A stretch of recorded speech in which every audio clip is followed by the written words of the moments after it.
So, Ecuador just gave the green light to a huge $46 billion national budget for 2026. Now, this is a plan that's meant to, secure the country's future. But, and this is a big but, it's all built on a mountain of debt, and that's causing a huge stir. Okay, to really get what's going on here, think about it like this. Imagine for a second that 70% of your paycheck was just gone before it even hit your bank account. That's pretty much the spot Ecuador is in right now. A huge chunk of its tax money is already spoken for just to keep up with its debt payments. So first up, let's just try to wrap our heads around the size of this thing. The numbers are, well, they're big. All right, here it is.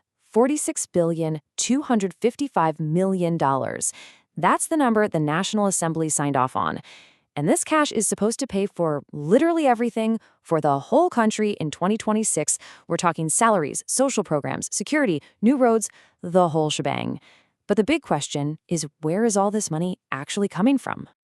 So if you look at how this pie is sliced, you see that taxes, well, they only make up less than half of the income. And here's the part that really jumps out.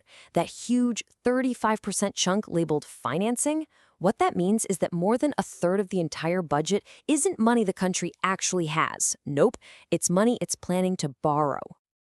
And that need to borrow, well, it leads us right to the heart of the problem with this budget.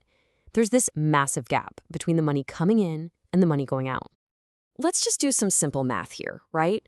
On one side, you have all the money Ecuador actually earns, from taxes, oil, things like that. That's about $30 billion. But on the other side, you've got what they plan to spend, and that's over $35 billion. And get this, that's before they even start paying back their old loans. So right out of the gate, the books just don't balance. There's a term for this. Economists call it a structural deficit. And what that really means is this isn't just a one-off bad year. It's a deep, persistent problem. The country's basic income, year after year, just isn't enough to cover its basic running costs, like paying government salaries. It's like having a crack in the very foundation of your house. So after all the accounting is done, you're left staring at this number, $5.4 billion. That's the size of the hole they've got to plug. So that leads to the million-dollar question, or I guess the $5.4 billion question. How in the world do you fill a hole that big? Well, you've probably guessed the answer by now. Debt. Lots and lots of debt. You could say Ecuador is walking a very thin financial tightrope, and this whole budget basically depends on them not falling off. Okay, check this out. To make the 2026 budget actually work, the government needs to borrow around $13 billion in new loans. But here's the truly wild part. Only about $5.5 billion of that is for the budget gap we just talked about. The rest of it, more than $8 billion, is just to pay off old loans. It's this crazy cycle of borrowing money just to pay back the money you already borrowed. And this really shows you the kind of impossible choices they're facing. Just look at where the money's going. Paying back debt, both principal and interest, is set to cost them about $16 billion. Now compare that to what they're spending on education, $6 billion, or security, which is only $4 billion. I mean, the cost of servicing their debt just completely overshadows these other absolutely critical areas. There's an economist, Marco Flores, who put it really bluntly. He said the money is just going into the black hole of public debt. And wow, that's a pretty stark way to describe a very, very real problem. So, as you can probably imagine, a budget plan like this one hasn't exactly been met with quiet approval. It has sparked some serious firestorms, both politically and on the streets.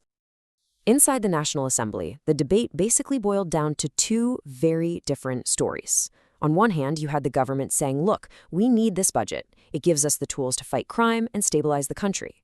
But on the other hand, the opposition was firing back, arguing that this plan is all about paying back lenders, even if it means sacrificing the well-being of the Ecuadorian people.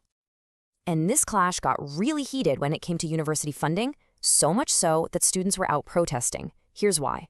The government claimed it was actually increasing the overall higher ed budget by $59 million, but the opposition came back with their own numbers, showing that 20 specific public universities were actually facing a combined cut of $128 million, so you can see why everyone was so fired up.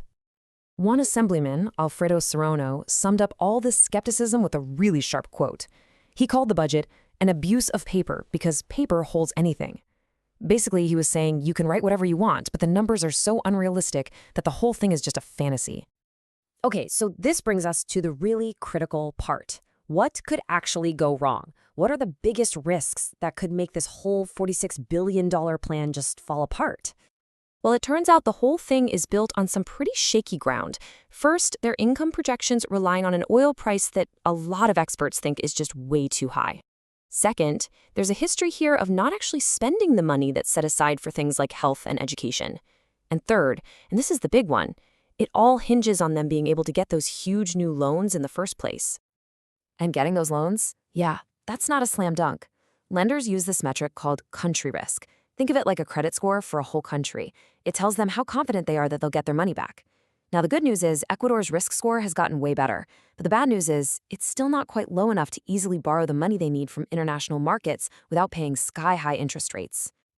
And this all boils down to a really tough dilemma, a real catch-22. To keep the lights on and the country running, Ecuador has no choice but to borrow.